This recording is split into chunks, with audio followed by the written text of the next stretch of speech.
Hello and welcome. My name is Glenn Cavassi and I'm the author of the Complete Cricket, Cockroach and Breeding Manuals. Thanks for visiting our site. It's basically dedicated to breeding live foods efficiently and with minimum maintenance.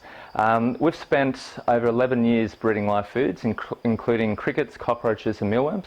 Over that time we've learnt a lot and we started out on a small scale and we went to medium and then we went to commercial production. So we've gone through the full spectrum and we've sold to zoos and wildlife parks and conservation groups and reptile people and wildlife rescue, etc. for that time. So we really have streamlined things. And just to explain how we got to that point, we started out, I'm a biologist, a naturalist and a conservationist, reptile keeper, etc. I have many hats, but one of my passions is quolls, which are an endangered species in Australia. They're effectively a marsupial cat.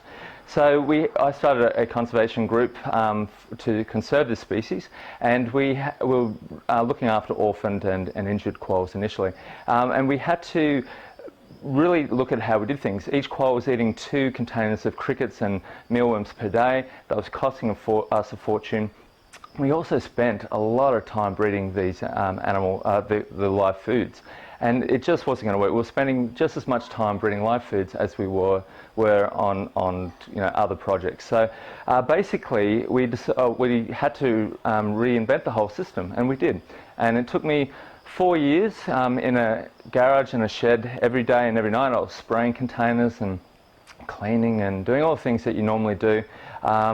And yeah, after 4 years, I walked out of the shed and said to my wife, I think we might have got it. We finally have got a system that is low maintenance. And yeah, to our great surprise and delight, we actually did come up with a very efficient system for small scale people, anywhere between 1 bearded dragon through to 12 or more bearded dragons. And we also then follow that through to full commercial production. So no matter where you are in the spectrum, we've got a system that suits you.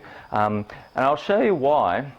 We've bred all 3 species. Now, most people are fairly okay with breeding cockroaches and mealworms, and that's because they can be kept in 1 or 2 containers. You don't have a huge amount of containers that you've got to manage. But having said that, you can do those species a lot more efficiently. Like for cockroaches, and we've got automated food systems, really good cleaning systems, detritus collection systems. We have a whole range of things and methods to do that a lot better. Now crickets, we completely turned that around. I'll show you in a second, but there's just a lot of maintenance involved, and 98% of people just don't have the time for that and they just give up. And I'll give you a quick overview of that and how our system gets around all of it.